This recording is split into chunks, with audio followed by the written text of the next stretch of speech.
Hey, what's going on, Who That Nation? It is yours truly, TJ Jones, the host of the State of the Saints podcast, and welcome to the State of the Saints podcast live on YouTube, Facebook, and on iHeart, Spotify, wherever you're listening. Thank you very much. Really do appreciate it. Thank you for your time. On this edition, we're going to be talking about Saints training camp. That's right, Who That Nation. The moment we've been waiting for, the New Orleans Saints, the black and gold, have put on the pads for their very first day of training camp. And there are a lot of storylines. There are a lot of people that stood out. There are a lot of people that didn't stand out. But we're going to be breaking it down, and we're going to be talking about some of those bright spots and some of those, well, I guess you can call them dim spots. But want to give a special shout out to everybody that's filing in. I see Chemo in the building. I see Key. Jerry Poor is back. Man, it's been a very crazy day. Before I get started, I want to let everybody know I put a status up on Facebook, but for the people that listen on YouTube, I had to push the Delvin Bro interview back to next week. I had something that I needed to do. I cannot believe I forgot about it, but he was nice enough to allow me to push the interview back to next week. But on Wednesday, we are still going to have Jeff Duncan on the show. Jeff Duncan is a Saints reporter. Some of you that follow the New Orleans Saints, you've probably seen some of his articles that he wrote. So he writes for The Athletic. So be sure to make sure you check out the interview with Jeff Duncan on this Wednesday. Special shout out to everybody here. Casual Dex is here. Bremo is here. Hello from England, UK. Lifelong Saints fan. Man, what's going on, man? All the way across the pond. Thank you so much for tuning in. If you're just joining us, we're about to talk about training camp. So I know there's a lot of people that's wondering what happened at training camp on the very first day. Who stood out? Who didn't stand out? But the first person that stood out that a lot of people have been talking about, and I cannot believe that I'm about to say this, but the camp hero of day one was PJ Williams. PJ Williams was the standout today. But that goes to show you right there, and I said it earlier today on the State of the Saints podcast, you can't go by what the film shows you sometimes. I mean, there was some footage that was put out today. You would have thought that PJ Williams was having the worst camp ever. I mean, him getting smoked and roasted off the line by Deontay Harris to a point where he fell on the ground. Traquan Smith caught a pass over him. You would have thought that he was having the worst camp day ever. But here we are.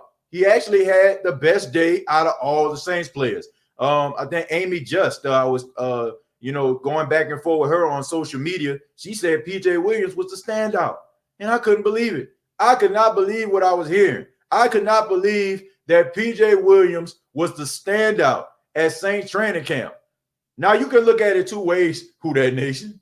You can look at it like, finally, PJ Williams has become the secondary player and the defensive player that we all want him to be. Or you can say that the offense looked like straight hot garbage. And if you look at Nick Underhill's article that he wrote, it seems like the offense wasn't doing too much.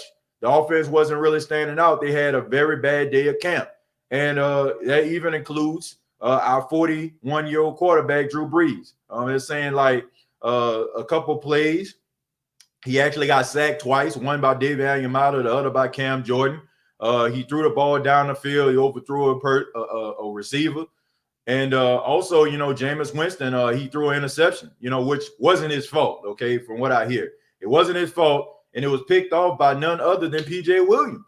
So the offense really didn't have a good day one of training camp. But Sean Payton did say that he was very pleasantly pleased with how everybody came to camp.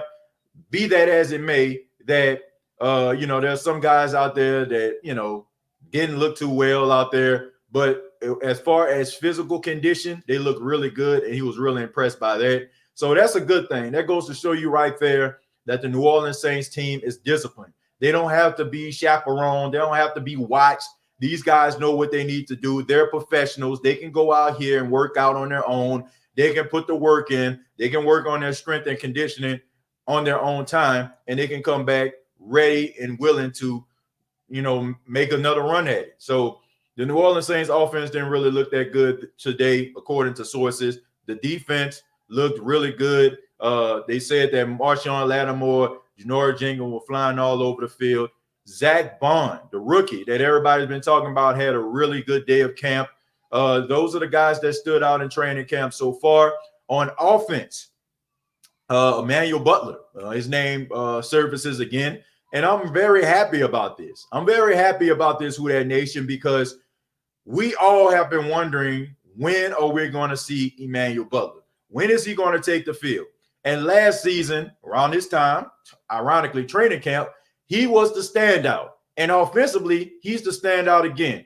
I seen the video, him catching a pass over CD Deuce, also known as CJ Garner-Johnson, caught 2 passes over him. And he looking very big and physical, more big and physical than he did last season. Now, I am going to reserve my judgment on this Emmanuel Butler situation because, it seems like to me he's starting to get that Brandon Coleman, Adrian Ayrton treatment. Those guys that are big and physical and they stand out in camp and everybody talking about how much of a camp warrior they are. They're playing like the next coming of Julio Jones. And then, the next thing you know, you got to put an APB out on them when they're going up against other competition. So I'm going to reserve my judgment for this Emmanuel Butler situation. Mike Triplett is a huge fan of him. He mentioned that on the State of the Saints podcast last week.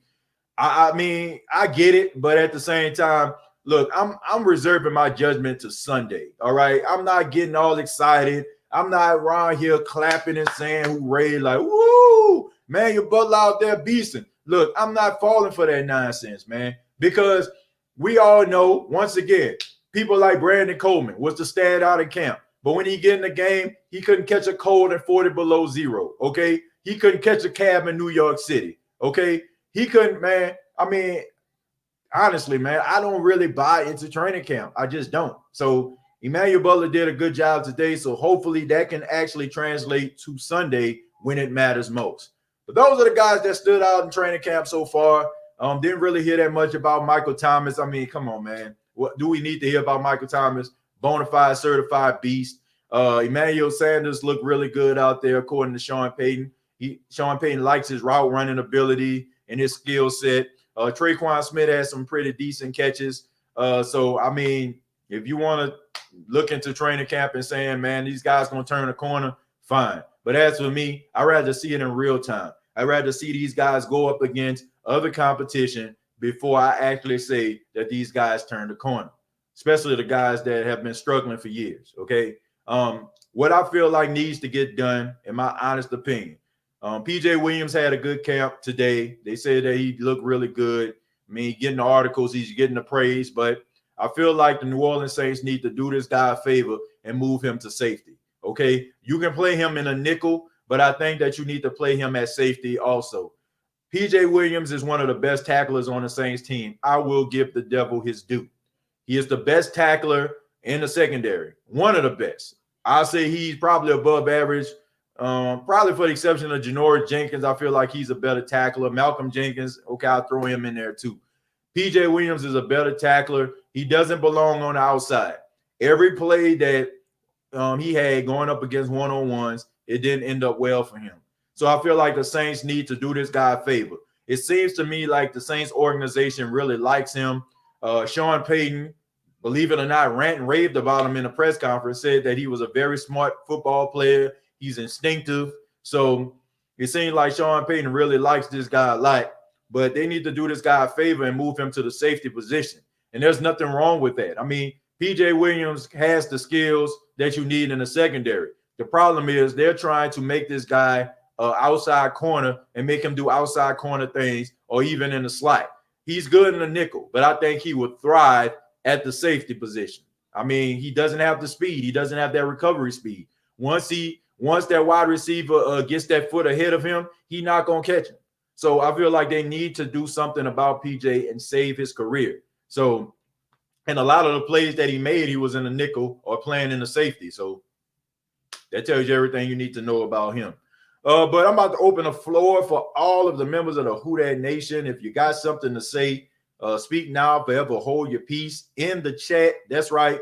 We are the podcast. We read the chat. That is how we do things. If you want to donate to the State of the Saints podcast, it's cool. But, I'm going to read your comments. If you have a question or you have a comment, feel free to chime in. I invite every question or comment to the show, even if it's something that you don't agree with. I mean, there's people that come in and say they don't really care for my content. There are people that come in and say that they don't think that I'm really that good at what I do. Whatever, you know what I'm saying? Like, whatever you have to say is fine by me. You know what I'm saying? But shouts out to everybody that's been supporting the show. Really do appreciate it. But let's go ahead and get started, man. Shouts out to Dill Pickle. Dill Pickle says, how is Burnt Chicken PJ Williams the standout? Dill, I wish I knew, but I really don't. I really don't know how he became the standout. Like I said, you can look at it two ways. You can look at it like PJ Williams has turned the corner, or you can look at it like the Saints offense look like straight hot garbage out there today. Whatever you want to do. But to answer your question, I really don't know. Casual Dex, man. What's going on, Casual, man? Shouts out to my guy, Casual Dex. Always coming through. Says, man, I'm so happy that we got to see our Saints, even though it's just training camp. Is very exciting. It is, Casual. You know what I'm saying? Football is back, man. I said it. I tweeted this, and you can follow me on Twitter if you have a Twitter.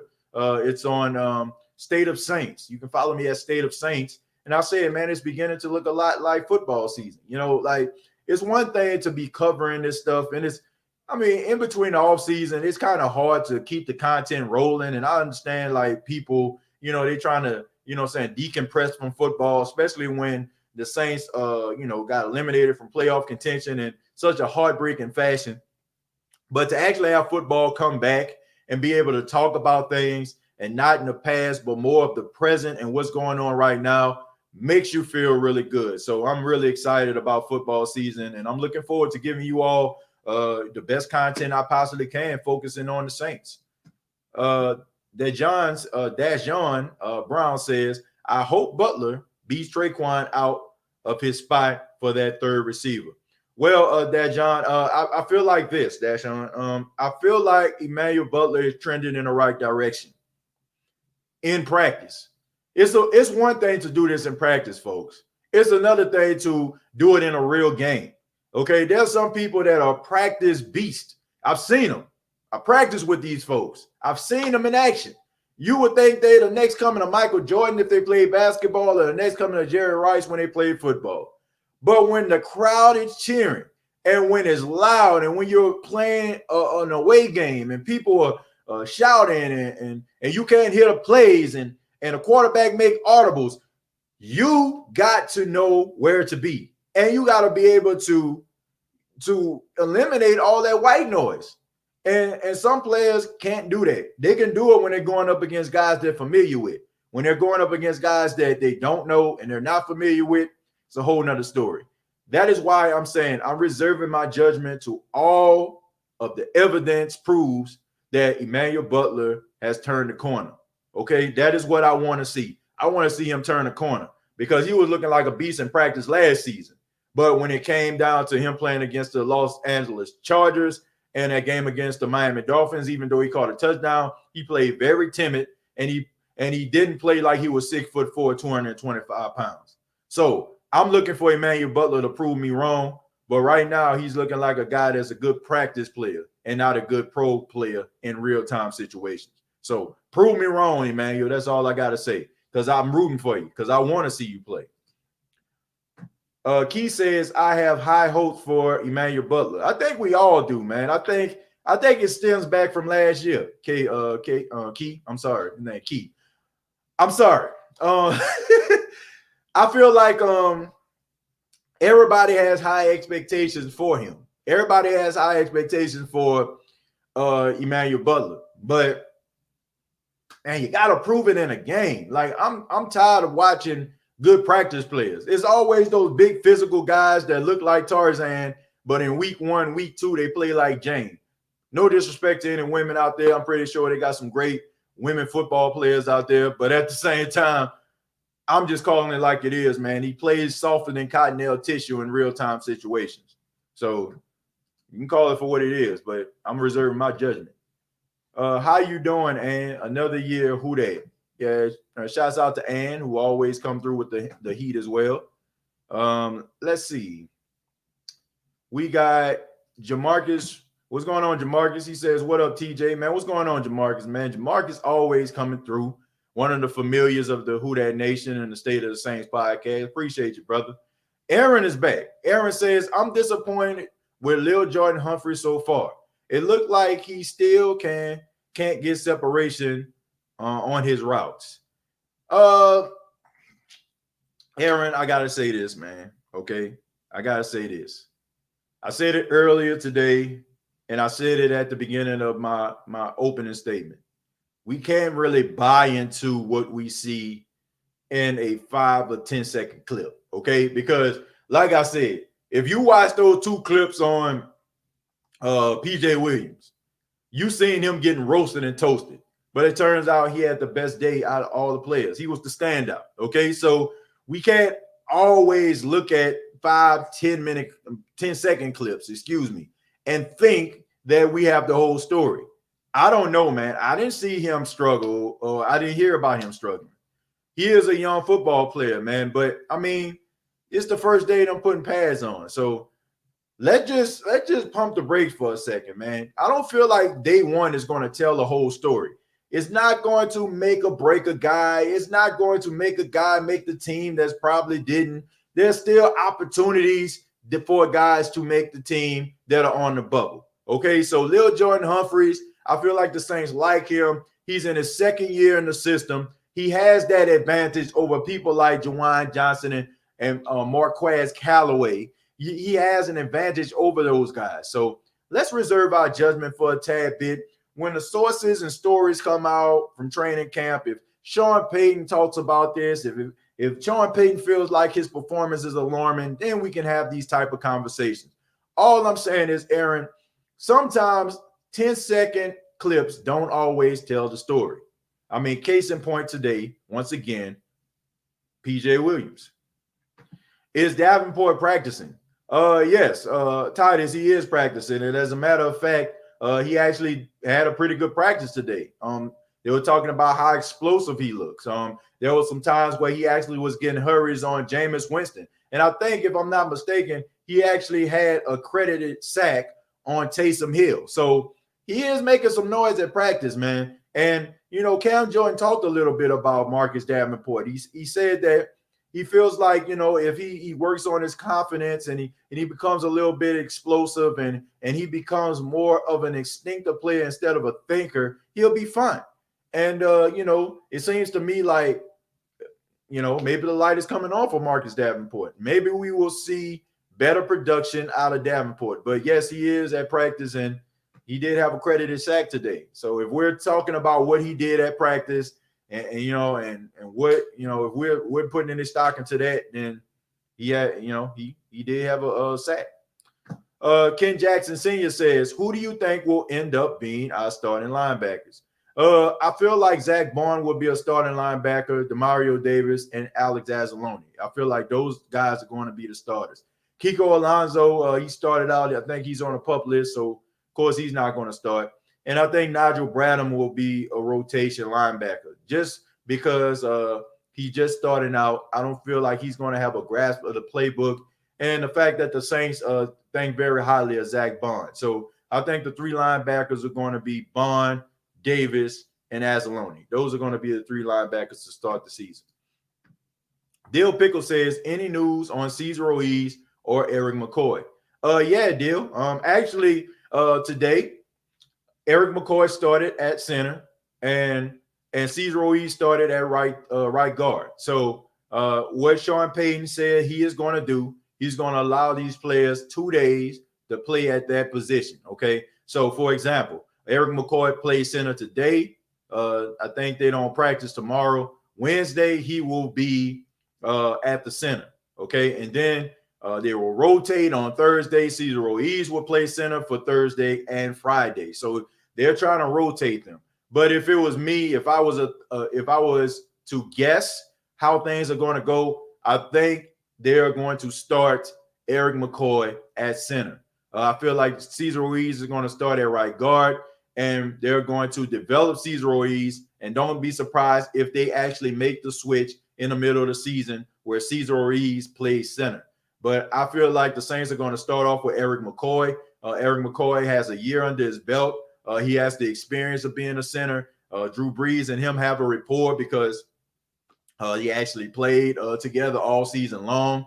So I feel like Eric McCoy is going to get the nod at center, and right guard is going to belong to Cesar Ruiz until, probably the middle of the season or even next season when Cesar Ruiz takes over at center and they move Eric McCoy to the right guard position. But that's the news coming out, Deal. Cardero says, how did Emmanuel Sanders look? Sean Payton said he looked good. He looked explosive. He runs really crisp routes. Really didn't see that much footage on Emmanuel Sanders. It was mostly a pitch and catch between him and Drew Brees. So I think he did a really good job today. Sean Payton is really impressed at his skill set. So just stay tuned, man. I'm pretty sure we're going to be hearing a lot from Emmanuel Sanders.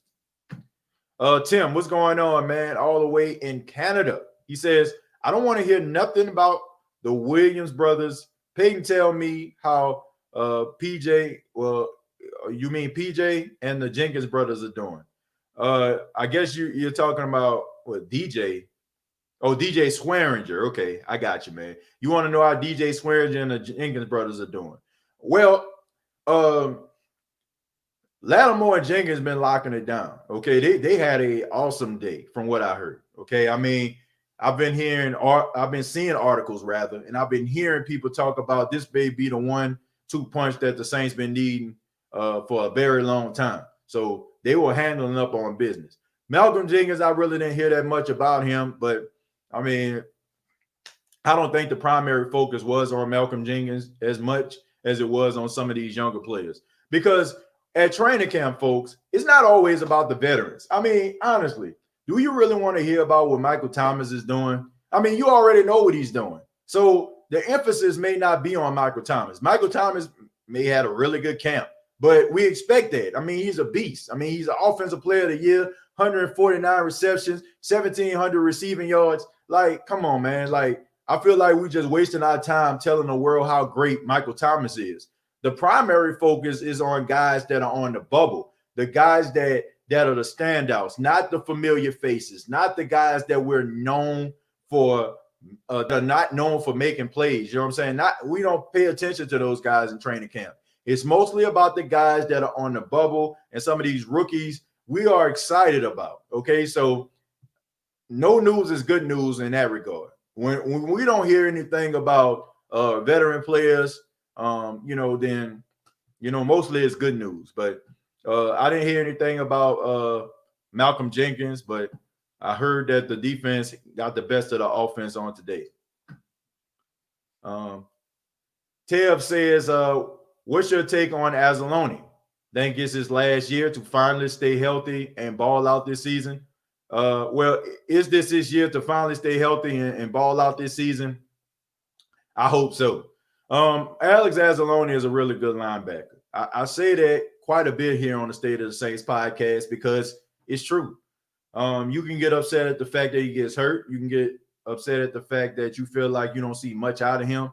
But what I do see tells me and gives me all indications that he's a good linebacker, a good solid linebacker.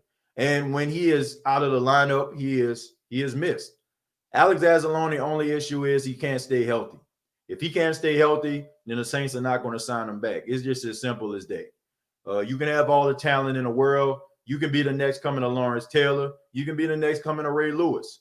The best ability is availability. And if you're not available, if a team can't count on you to be on the field on Sundays, on Monday or Thursday, then you can have all that talent, but you're not going to play, and nobody's going to invest in you. Dashawn says, what player you think would thrive the most with its not being no fans in the stands? Do you think it helps some players or make it worse? Dashawn, look, I'm gonna say this. I feel like not having fans in the stands will really show you who the real players are. That's right. I'm going there because fans do bring the noise and allow offenses to make mistakes. You know what I'm saying? Rather it be false starts, like guys not hearing the audibles. But you're going to see who the real players are because you can't count on the crowd noise in order to distract the offense anymore or be able to motivate the defense. It's about who wants it more. Who is the real dog of the group? Okay. Who is the beast? Who is the guy that wants to be great? Who is the guy that wants to be the first team All-Pro, the Pro Bowler, that helped the team go to the Super Bowl? That is the guy that is going to stand out in these situations. I don't feel like you need somebody to pat you on the ass or patting you on the back and telling you that you're great. You should know it inside, okay? You should know that you're the best, and it shouldn't take a crowd of 63,000 people to tell you how great you are. First, you should believe in yourself, okay? You should believe that you can make a play, rather 63,000 people are cheering for you or not, okay? So, who do I feel like is going to thrive? I feel like people like Cam Jordan are going to thrive. I feel like people like Marcus Davenport are going to thrive. I feel like people like Demario Davis are going to thrive. And you might see some of these other players, around there, like CJ Gardner-Johnson, who, I feel like is going to have a solid second year. I feel like they're going to thrive. But this right here is going to show us who the real dogs are on the New Orleans Saints team. What do you think about Jameis? Was looking good. What do I think about Jameis, Kai? I feel like Jameis was that's a Quinterio. Okay, Quinterio, man. What's going on, man? I thought you was Kai for a second. I'm looking at the screen. I'm trying to look at the camera at the same time. But okay. But what do I think about Jameis? I feel like Jameis had a really good day. He has a lot of zip on the ball. We all know that Jameis has great arm strength. And we all know that Jameis Winston has a great skill set. Jameis Winston's skill set was never up to debate, okay? It was the fact that he was turning the ball over at an alarming rate. But the way that he dropped the ball into the breadbasket of Traquan Smith today, and the fact that he threw Emmanuel Butler open on that back shoulder fade, Jameis Winston looking pretty damn good. And I know a lot of people may not like Jameis Winston, and he's become the butt of people's jokes because people say he has more turnovers than your local bakery.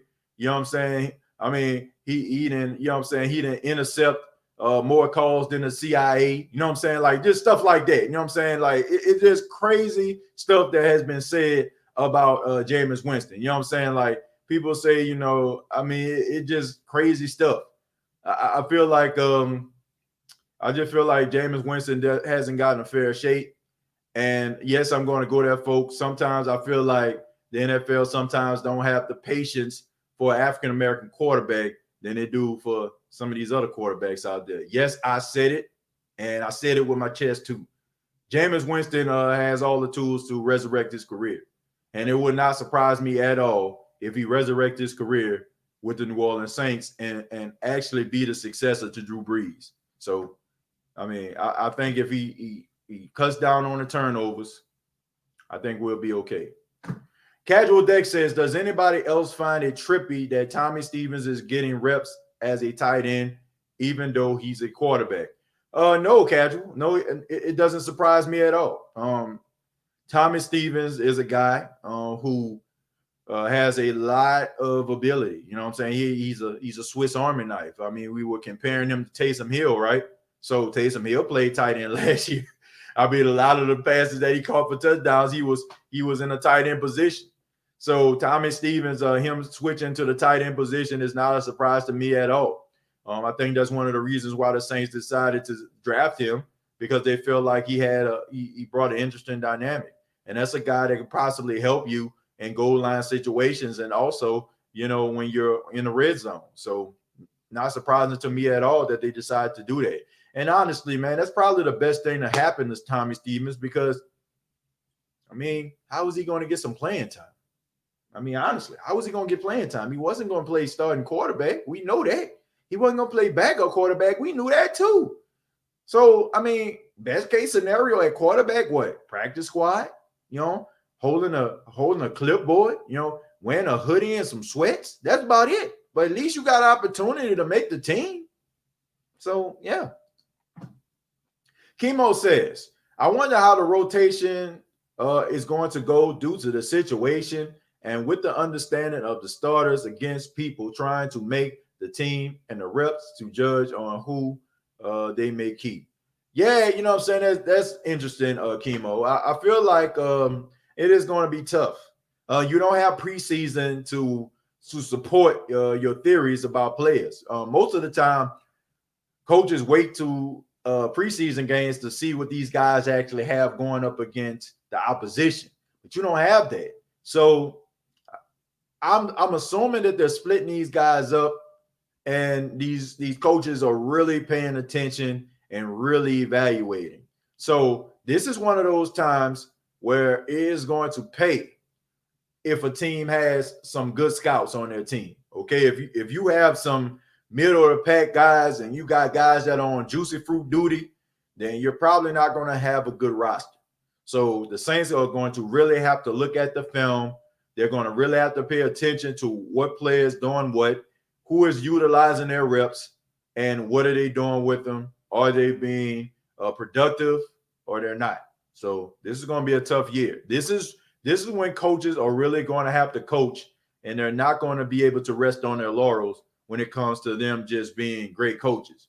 You got to show all of your arsenal. You got to not only know how to call plays, you got to be able to evaluate talent to the best of your ability if you want to have a Super Bowl or a championship winning team this season. And that's not just from the Saints.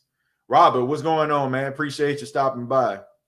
I want Marquez Callaway to make the squad. I think a lot of people do, Jamarcus. I think a lot of people want Marquez Callaway to make the squad. I think a lot of people have an emotional investment in him.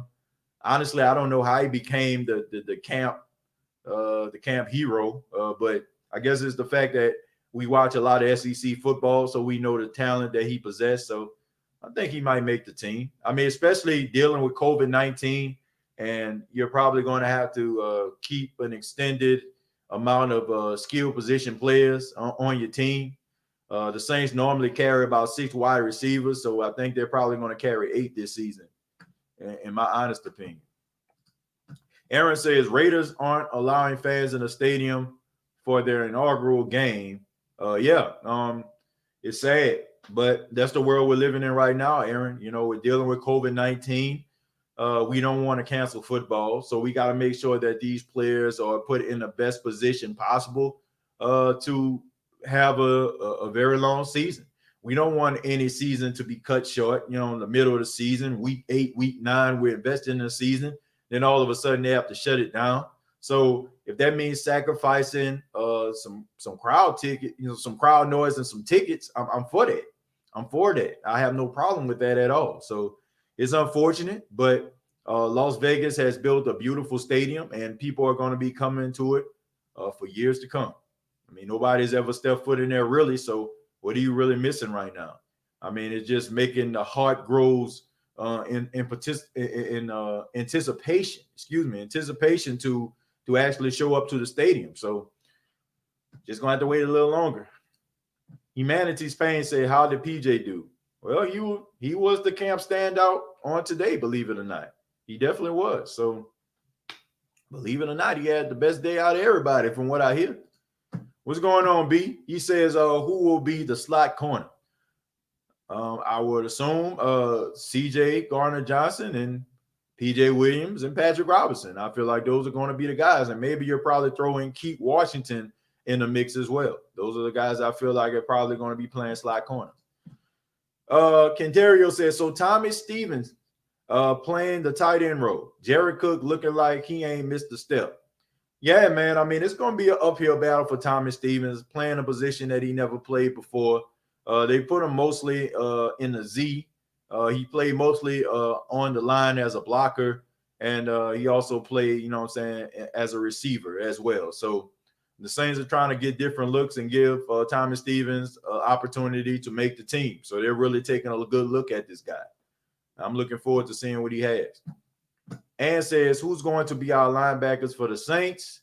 Once again, I said Zach Bourne, Alex Anzalone, Demario Davis, Nigel Branham, part of the rotation. Tavon says, are you seeing big year from both our backs?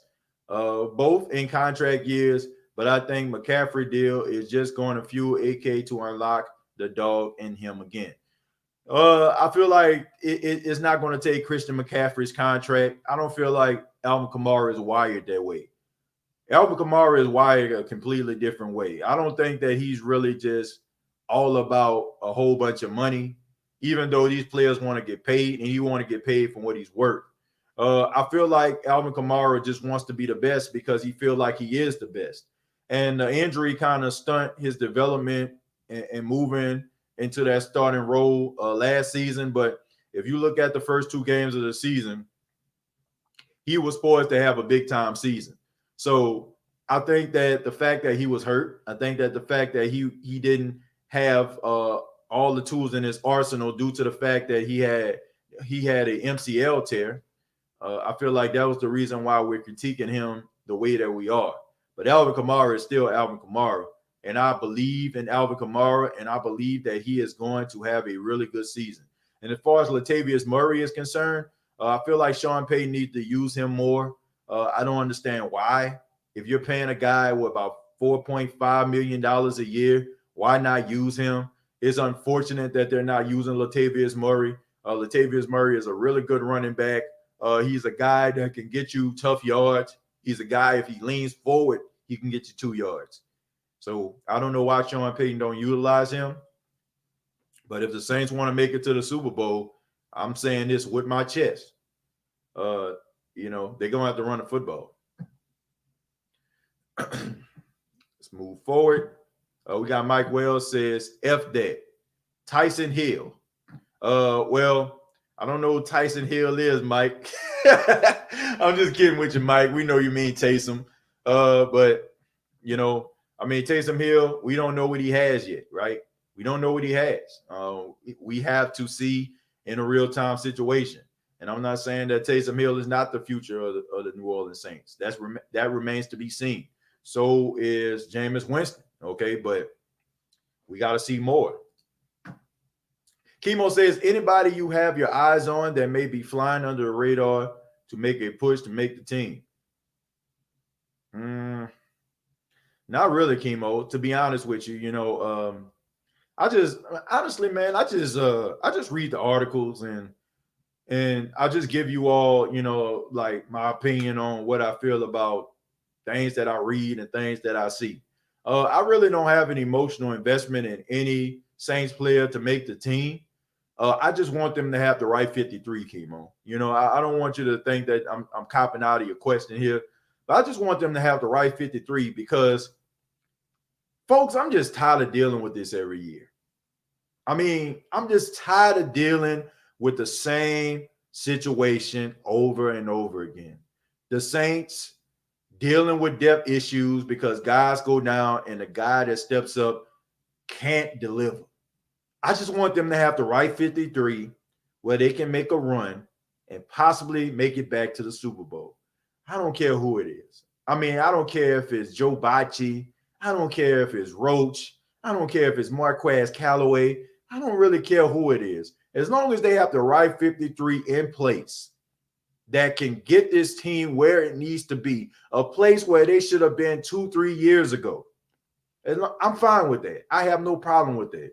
So I'm not really paying attention or I don't really even know a guy that I feel like is going to rise from the ashes like a phoenix. But I do know I feel like the Saints need to make sure that they have the right 53. They got to pay attention. And they definitely got to coach these guys up. That's what I want. Jerry says, look at it this way. At least football fans saving a lot of money. Yeah, that's true. But, Jerry, that's money that football fans want to waste. They want to waste that money on the Saints, man. They want to waste that money on beer, nachos, and popcorn. They want to waste their money on towels to to swing around their head like a helicopter, Petey Pablo style. That's what they want. Like, you don't mind doing that. You don't mind showing up to work with a raspy voice on Monday because you cheered your heart out for the home team and they won. So I don't think that anybody has an issue with that. That is money well spent. Okay. For example, if you was to go out on a hot date with a beautiful woman and you spend a good amount of money, okay, but you had a really good time and she says, call me again. I like to do this again. Is money well spent, right?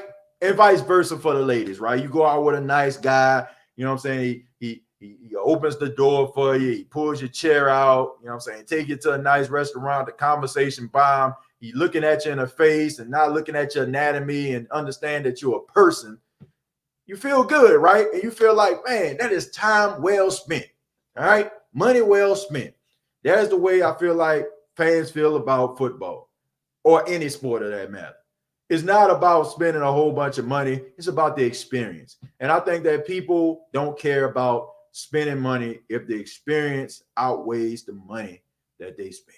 So, Jerry, I feel like people will want to waste that bread.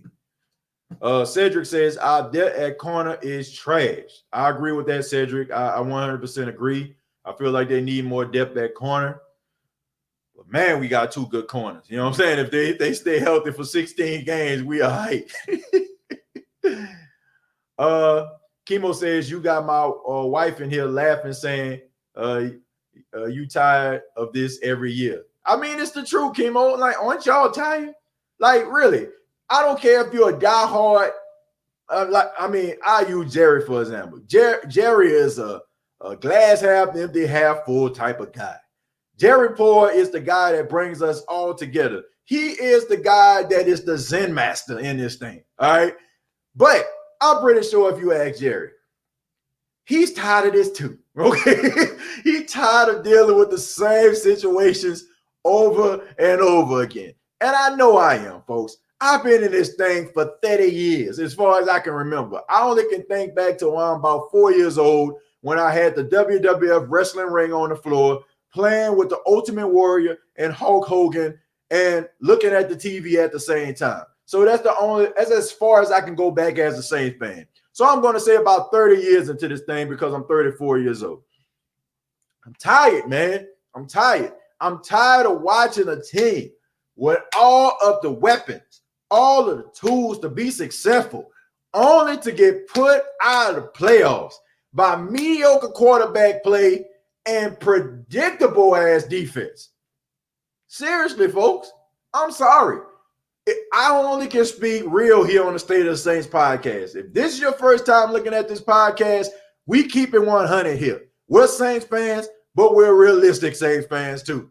And I am sick and tired of watching a team that is good on paper that we see the aficionados pick year after year after year. You got the mob out here voting for the Saints. You got the mob out here picking the Saints. You got Las Vegas out here picking the Saints. You got the kid that's running numbers back in Harlem like it's 1932 picking the Saints to win games. And they don't deliver. And it's frustrating. And it'd be one thing if they were the Cleveland Browns or the Miami Dolphins or something. Then I can understand that they suck. I can understand that them losing big games and big time situations. But when you have a Hall of Fame quarterback, when you have the offensive player of the year at wide receiver, when you have a top 5 running back, when you have a top 3 offensive line, when you have first team all-pro linebackers, when you got Pro Bowl corners, I mean, how much more of this can we take? How much more can we take that we won't just explode? I just want results, folks. That's it. That's all I want. Primetime, what's going on, homie? He says, what's up with your TJ? Man, PJ Williams still got burnt. Says TJ, why we pick him up again? I don't know. I mean, I don't know. I don't know, man. Like I said, I don't know if he knows where the bodies are buried. I don't know if he has incriminated photos. I don't know. I don't know why PJ Williams finds himself on the Saints roster every single year, but they love themselves some PJ Williams. I wish I had the same type of affection towards PJ Williams as the Saints organization. Okay. I mean, I don't know. Like, he's a good tackler. I try to look at the positive things that he do, but it's only a matter of time before he get roasted, toasted, smoked like brisket, burnt like a biscuit. I mean, this man is toast, French toast, Texas toast. I mean, I just don't get it. I don't. Tim, thank you very much for the $10. He says, honestly, I feel you. It's one thing if we suck like the Bengals and we just be happy to make the playoffs, but it's just the fact that we've had a Super Bowl team losing every year to average Joe quarterbacks. Bravo, Tim. Bravo. That's the reason why me and you share the same first name. Okay, that's the reason why. Because we're on the same wavelength.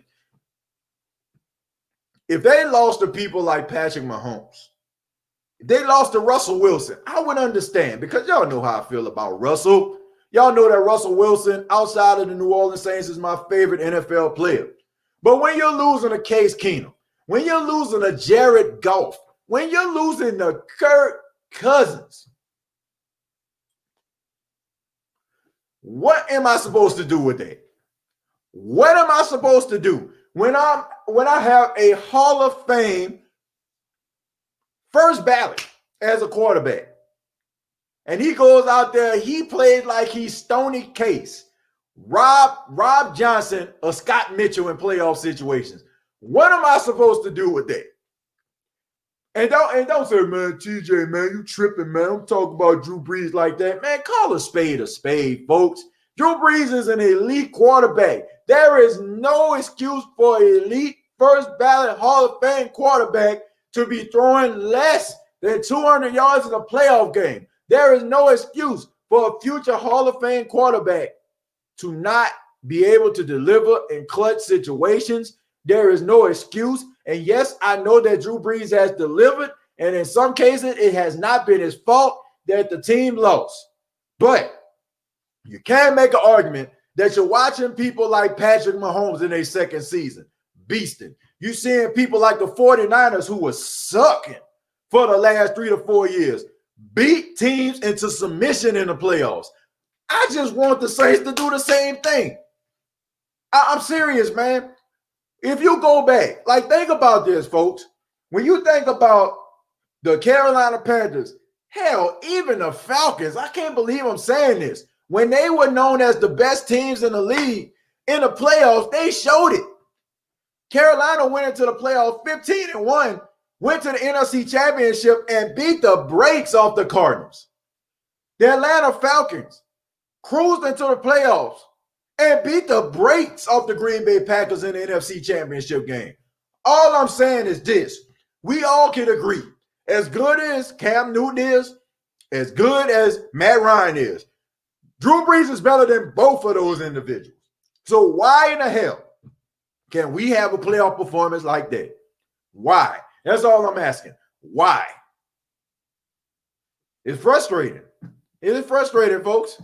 I'm sorry. Everybody out here who is pretending and want to be optimistic, I'm optimistic too. As long as I got a breath in my body, as long as the Lord allows me to wake up every single morning, kiss my beautiful wife, kiss my son, go throughout my day journey, I am going to be a Saints fan. But I'll be lying to you if I'm not frustrated. Because like Tim said, it's one thing if we were the Bengals, the Dolphins, the Browns, then I would understand. But we are squandering great draft picks and great talent that we're paying to come in here to add to the nucleus of the team, only to get put out by Case Keenum and Kirk Cousins. Where they do that at? Where they do that at, folks? That's all I'm asking. Before somebody floods my inbox with, man, you always hated Drew Brees. You always hated Drew Brees. Drew Brees is my favorite Saint of all time, followed by Pierre Thomas. I don't hate Drew Brees, but you got to call a spade a spade.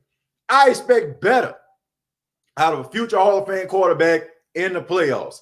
This is one of the main reasons why aficionados can continuously dismiss Drew Brees as being an all-time great. He's an all-time great to us because if you've been a Saint fan longer than 2006, you understand.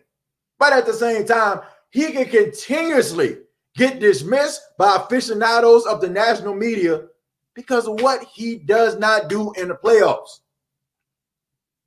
This team needs to get over the hump. You're not going to continuously have these opportunities, folks. I mean, you've seen Green Bay Packers, not last year, but year before last, didn't make the playoffs. Went 13-3 the next season, right?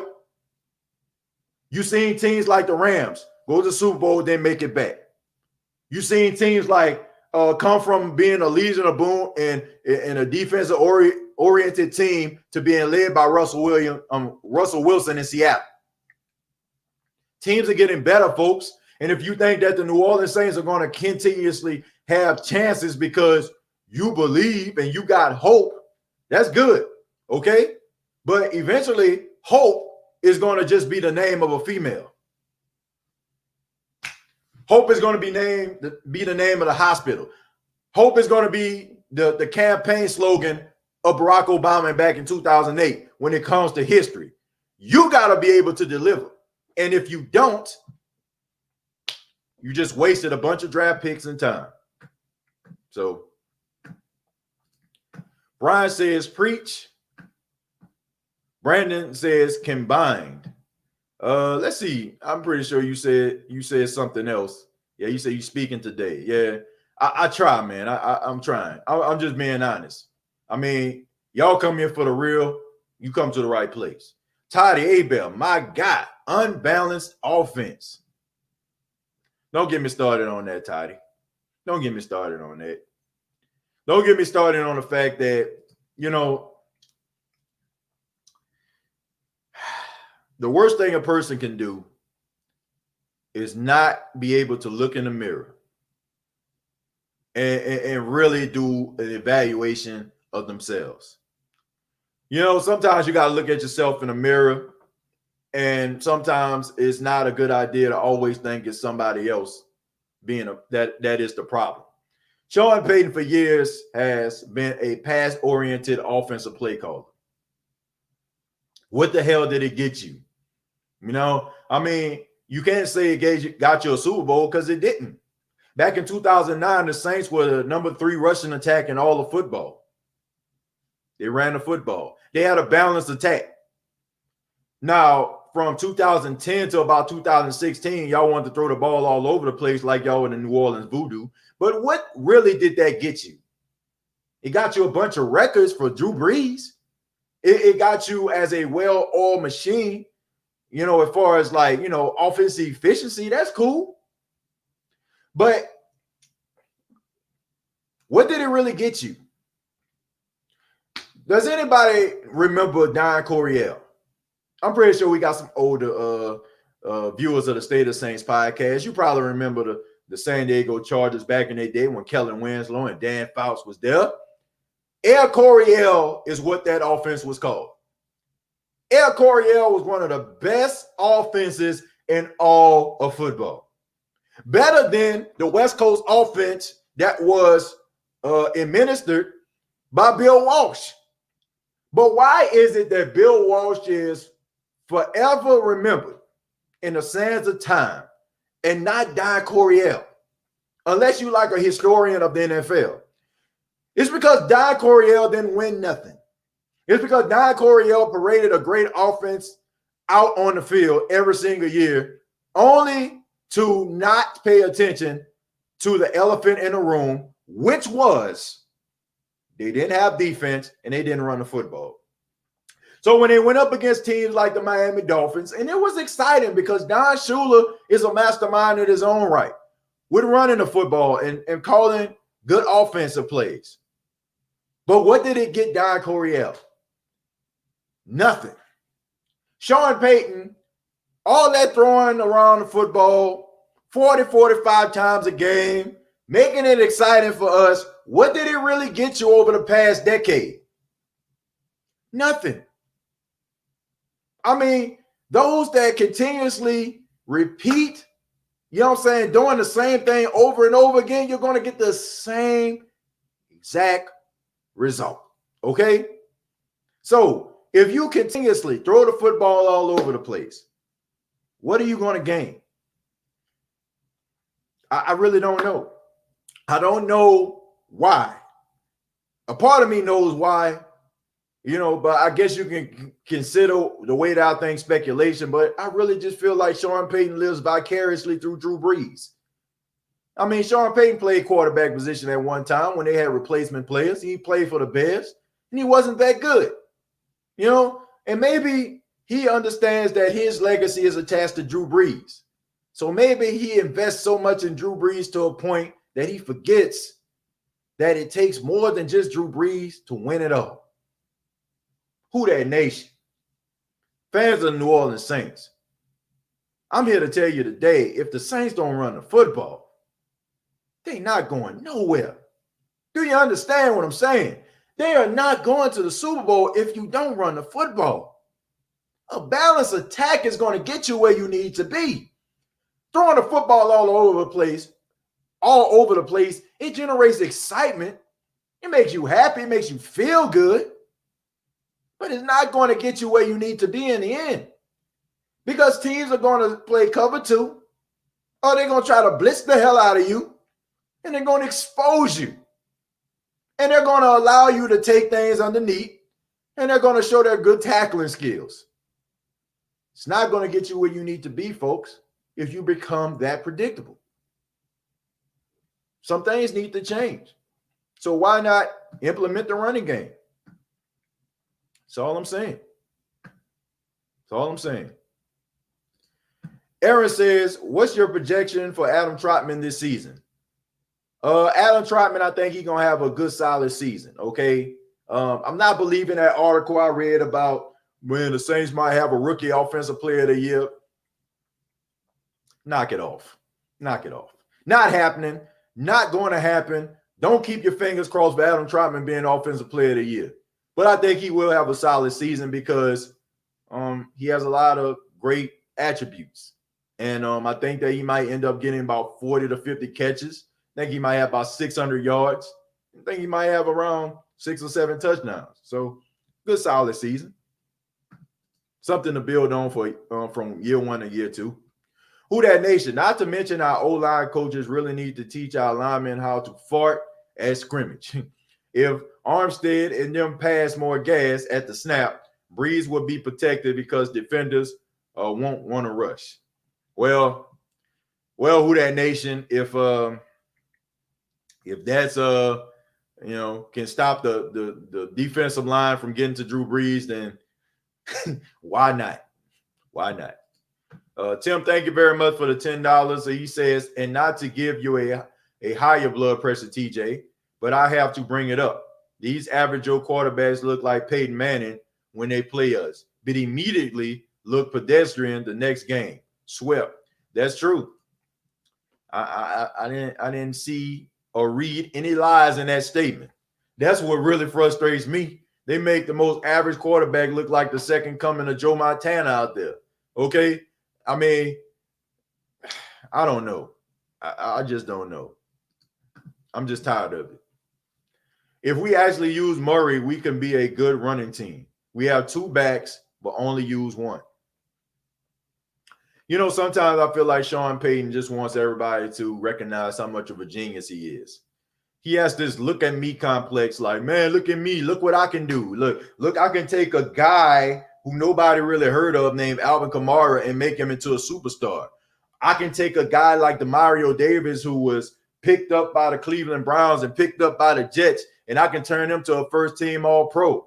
I can take a guy like Michael Thomas who wasn't even the first wide receiver drafted or even a second wide receiver drafted, and I can turn him to an offensive player of the year. Look at me. I can take a quarterback with a busted-up shoulder and turn him into a Hall of Famer. Look at me.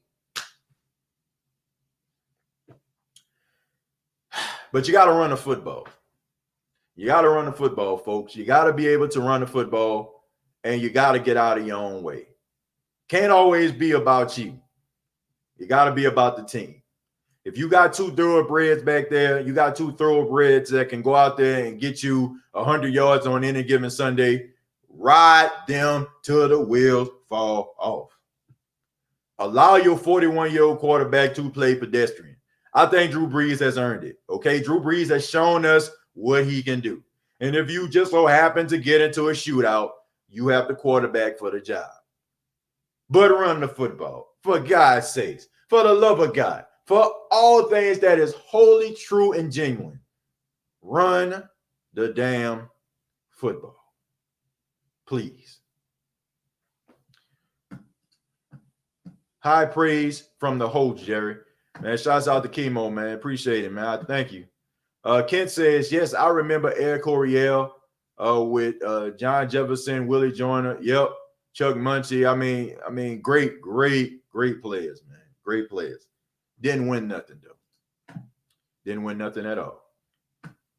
Tim, who's supposed to stop an offense? The defense? I guess so. You know, the offense, the defense supposed to stop the offense. I think so.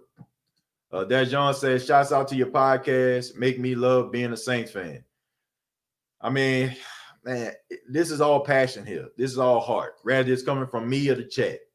That's what you get here on the State of the Saints podcast. You get a real, genuine, passionate fan's perspective. You know, that's what we do here. You know, like, so I just want them to get over that hump. Like, real talk. That's all I want. I want them to be able to get over the hump.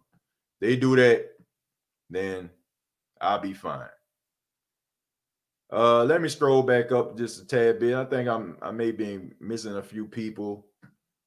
Dalton says, PJ Williams is a jobber. This is not wrestling. I don't know, man. If it was wrestling, he would be the Brooklyn Brawler. He would be Barry Horowitz. He would be Dave Sullivan. You know what I'm saying? Like, he would be one of those characters, you know, like, so yeah, pretty much. I don't know, man. Like I said, I don't know if he knows where the bodies are buried. I don't know if he got some pictures. I don't know what the heck going on. But PJ Williams always seems to find his way back to New Orleans, no matter how far away you think that he is off the map. I mean, it's amazing. You can drop him off in the middle of the desert in Arizona, and he'll find his way back to New Orleans. I don't know how. Chemo says, do you agree with Nick Underhill when he told you that there is a possibility that passing attempts may go up? Your thoughts? Nick is my guy. But no, I don't agree with him on that. I don't agree with Nick. I like Nick a lot. He has a great perspective. His articles are the wave, in my opinion. A lot of people be biting off his stuff. But at the same time, no, I don't agree with him. I feel like the Saints are going to try to get the ball out of Drew Brees' hands this season. That's my story, and I'm sticking to it. And until they prove otherwise, that's what I'm saying. So, no, I don't agree with him. And I'm under the impression that Nick actually likes the Saints throwing the football more than running it, because he even made a comment. He was like, man, you Saints fans, you like to see the ball being ran, right? I'm like, hells to the yeah. You know what I'm saying? Like, yes, I do. I love seeing the ball running. You know what I'm saying? I like to see running backs run the football. I like to see the ball just rolling down the field. You know what I'm saying? In the hands of a running back, high and tight. Yes, I do. I do like the passing game, of course. I mean, you know, you play receiver. I mean, you love to see the ball in the air. And that's the crazy thing. You know what I'm saying? Like, this coming from a guy who caught passes. You know, so, I mean, I don't know, man. I mean, I just want to see them run the football. I like, you know, throw me the football, I'm catching it, but I like the running game too. Clarence says, I hear you, my brother. Now you talking. Who that? Yeah, we got to be real here on the State of the Saints. I can't be fake around here. No, we can't have none of that fakery, man. What do you think about Tommy Stevens switching to tight end? Jamaica, what's going on? I think it's a good move for him. It gives him a strong possibility of making the team. I don't feel like he will make the team at the quarterback position. We playing ourselves. Man, come on, man. Y'all know Thomas Stevens wasn't going to make this team as no quarterback. Maybe the practice squad, but you know he wasn't going to make the team. He got a better chance making the team at tight end than he does at quarterback. So, best decision he made in his life, switching to tight end. Ken Jackson says, that's why we need to pick up Logan Ryan. Disagree with the Logan Ryan comment. Too much money. Don't need to waste no money on Logan Ryan. You know what I'm saying? Like coming through and causing yourself cap frustration the following season. This guy wants to be paid like one of the highest paid safeties in football, and also one of the highest paid secondary players in football. The Saints don't have that type of money. Now, if you want him to play under a mercenary contract, then fine. But I don't think he wants to do that. When guys start to get up there in age, they understand that it's just a matter of time before they're out of the league. So that man wants his money. I don't think the Saints can afford him, and I'm not looking for them to go out there and trying to get him. If they do, then man, shouts out to Mickey. But I wouldn't really try to move heaven and earth. TJ, on a serious note, I just watched that slaves who turned to run away from French owners. They were burned the Florida leaf symbol and them. Do you think they will change the logo given its history? Anything's possible, Chosen. Anything's possible. I mean, I never thought that I would see the day that the Washington Redskins would be the Washington football team. And I think it's a matter of time before the Cleveland Indians become the Cleveland Warriors or the Cleveland something else. I think when people actually start to pay attention to what's going on and dealing with some of these social issues, that's when things start to change. I don't think people are really paying that much attention to what the Florida League is right now. If they did, then I feel like it would change. And, of course, you have people out here, man, they trying to change our history. Man, they trying to change our way of life. Man, everybody's soft these days. Man, it's so easy for us to be okay with situations when things have been comfortable for us our whole life. But once again, back to the whole Sean Payton situation. I say that about Sean Payton, and I say that about society. Everything is not about you, okay? Everything is not about you. You have to understand what certain things actually mean to others and not what it means to you. If somebody else is offended by that situation, if it's a cultural thing, if it's a heritage thing, then respect people's culture, respect people's heritage, and try to understand, not from a level that you want to understand. Have conversations with people, understand where a person is coming from, because just like in life, when you are hurt, when you're embarrassed, when you feel insulted, you want the opposite party to understand your grievances when you express yourself. Do the same thing for others. But Chosen, not enough backlash coming right now, so I will have to say no. But if society pays attention to it and there's enough noise, trust and believe it will happen. But not right now. Nick Underhill, Chemo Slice. Why would anyone disagree with me? I'm Nick Underhill, fool. Better recognize. I don't know if that's Nick Underhill or not. I'm pretty sure it's not. But man, shouts out to him, man, if it is. Shouts out to Nick if it is, man. Good guy, man. Good, solid guy. Definitely gonna get him back on the show, man. I love talking to him. He has a very interesting perspective about the team. I like it. Ghostface Griller, man, my guy, says, I just can't understand why the Saints won't run the ball. I mean, we have AK-41, a beast named Latavius Murray. I shake my head endlessly. We have become predictable. And I'm shaking my head right now too, Ghostface, because I really don't understand why they don't run the football. I really don't. Casual Deck said Nick Underhill claps back. Yeah, man. Nick got a good Twitter hand, man. He can go back and forth now. He's a good debater. If you follow him on Twitter, man, he does a great job. Ken Jackson says corner. Chemo laughing at Nick Underhill. Kent says can play safety. I guess he's talking about PJ Williams. Key says if Dennis Allen doesn't change up the damn predictable defense, he needs to be gone. Like seriously. Key, let me I got to defend Dennis on this. It's not the fact that his defense is predictable. It's the fact that he gets exposed when he goes up against elite offenses. When he goes up against elite offensive play callers, rather it be the head coach that's calling the plays or the guy in the booth, he gets exposed. That is why I say that Dennis Allen is a middle of the pack, mediocre, average defensive coordinator. His best attribute as a defensive coordinator is his organization. Okay? We don't see 12 men in a huddle. We don't see guys, you know what I'm saying, running on the field all super late. We don't see that. We see organization. We see guys that are on time getting on the field. We see plays being delivered on time. The problem is the plays that he calls are not the right plays in crucial situations, or guys are just out of place. So what can you do?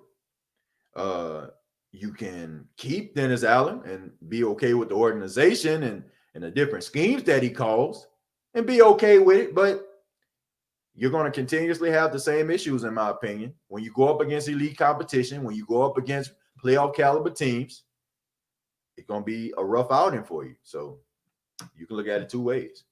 Falcon for Life, Rise Up, says, you do realize when Peyton blitz, it's the same blitz each and every game. Falcon fan for life. Let me correct you real quick because Sean Payton don't call the plays. Okay, Dennis Allen does. Okay, so let's make that clear right then and there. It's not the same blitz because they don't call the same blitz all the time.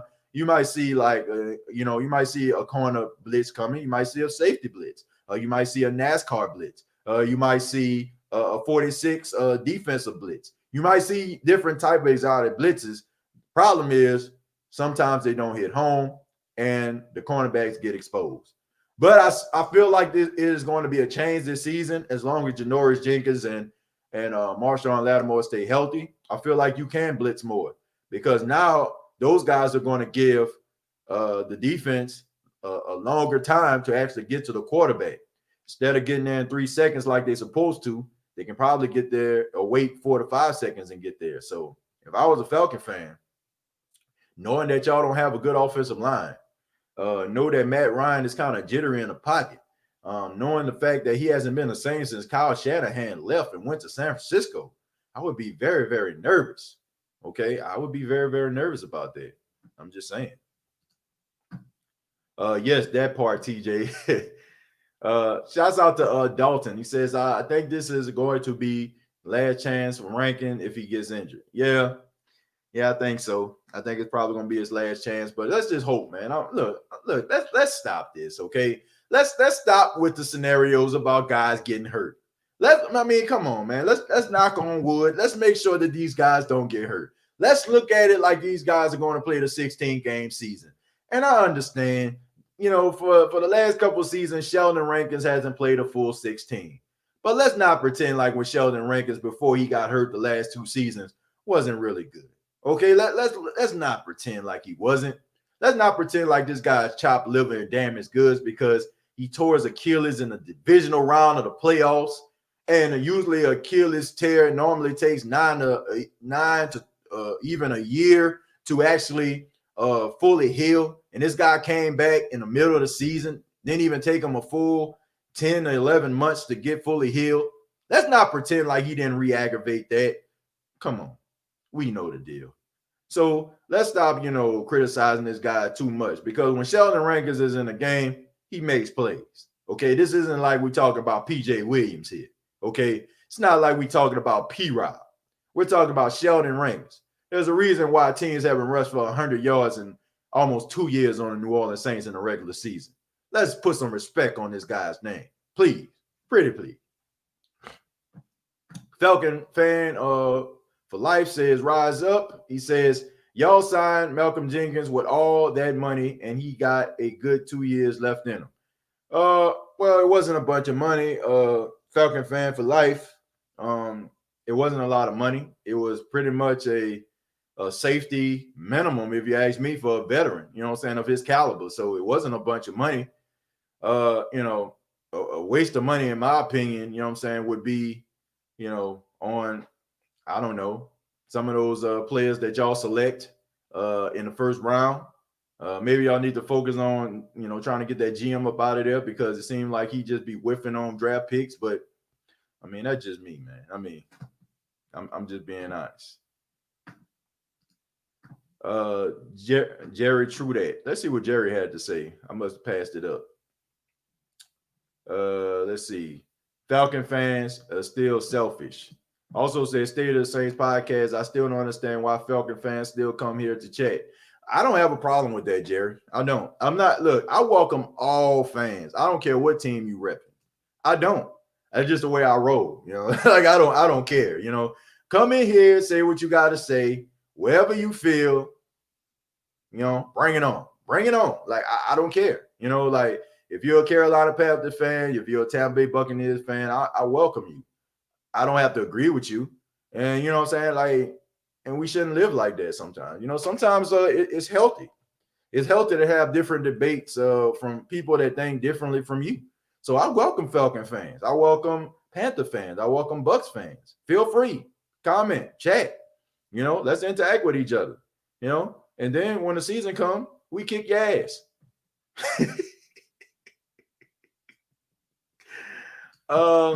Will Butler pick up where he left off? Well, Dalton is looking like he is. All right. It looks like he is picking up where he left off. Emmanuel Butler is a big physical specimen, man. So he's looking good in practice.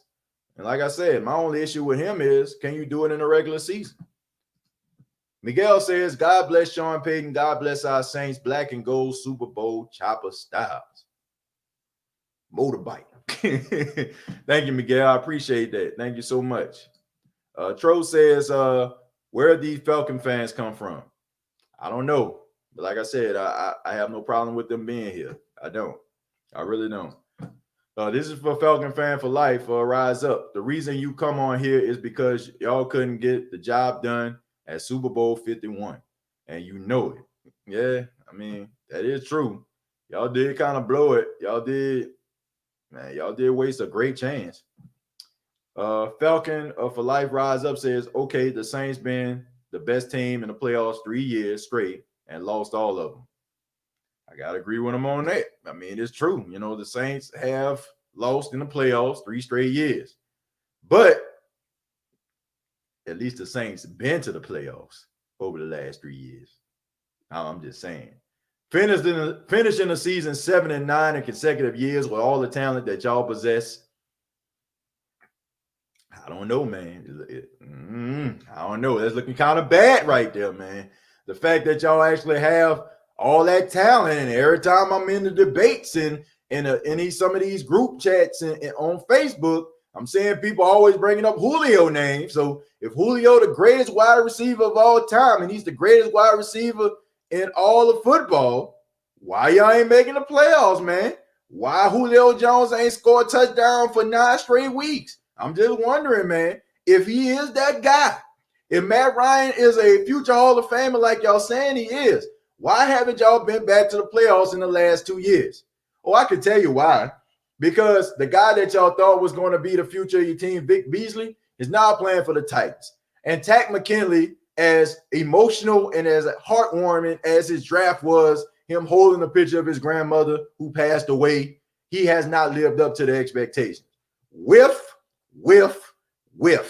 So until y'all get rid of that general manager that y'all have who actually knows where the body's buried, and maybe he's the guy who has some very incriminating pictures of Arthur Blank, who constantly has been with the team and has done absolutely nothing for y'all. Until y'all figure that out, y'all going to be in the same position. I mean, that's just my opinion. The right says, I think our linebacker core will be much nicer than usual. Yeah, I agree. I think they'll be much better. I think the addition of Nigel Branham is really, really good. I think he's a very underrated linebacker. Key says, TJ, who is the backup quarterback for the Bucks if Brady goes down? Who that from Hawaii? What's going on, Keith? It's Ryan Griffin. Ryan Griffin is the backup, the former New Orleans Saint, the former Tulane Green Wave. He's the backup. So they better hope he don't go down. No disrespect to Ryan Griffin, but he ain't it. Jerry says, but when the Saints made the playoffs in 3 years, where were the Falcons? Oh, yeah, that's right. At home, sitting on their ass on the couch. That's a good point. Falcon for Life Rise Up says, okay, you can go to the playoffs, but look who y'all lost to. TJ, teams like the Vikings and the 49ers. Well, there's no shame in losing to the Vikings. The Vikings have a really good defense. And even though Kirk Cousins isn't, my cup of tea, he's not sorry to a point where he can't win you a game. So, I mean, it's just the fact that they lost to him. But at the same time, I mean, the Falcons, come on, man. Y'all got all that talent on your team, and y'all still ain't make the playoffs in the last 2 years, man. Come on. I'm just being honest. Come on. Let's be real about this. You know you're disappointed with this team. You know all the talent that y'all have, because if you didn't, there's no way in the world that you would come into these shark-infested waters here on the State of the Saints podcast. You know what the deal is. You know the talent that you have, because if anybody says something to you, Falcon for Life Rise Up, you are going to combat their argument with Julio Jones, Calvin Ridley. Now you got Ty Gurley. You're going to bring up some names, okay? So that tells me right there that you know the talent that y'all have. With that being said, why haven't y'all made the playoffs in the last 2 years? And don't give me that stuff, please, about, well, y'all went to the playoffs, and what did y'all do? Only one team wins the Super Bowl. Only 2 teams make it to the Super Bowl. So, come on, man. Unless you're the Patriots, every team, you know what I'm saying, has an issue about getting back to where they were. You know what I'm saying? So, all I'm saying is y'all are the team that people are raising eyebrows about. That's all I'm saying. Vikings and 49ers beat y'all too. Go figure. Be realistic. Well, they did beat the 49ers last season, man, and they helped out the Saints in the process. They helped the Saints, to the very end. So I appreciate that. Casual Deck said the Falcons are aiming for another 7-9 season. We're how they're the 7-9 team in the division now. Believe it or not, man, I don't think they're gonna be 7-9 this season. I feel like they're gonna be 8-8. I think they're gonna be 8-8, man. So they're gonna be better than they were last season. TJ, they sang the Who Dat chant. Yeah. Falcons said 13-3 in 2018 and 19 and nothing to show for it. That ain't true. They have 2 division titles to show for it. They're division champions. They are 3-time division champions. Now, the ultimate goal is to win the Super Bowl, but they are division champions.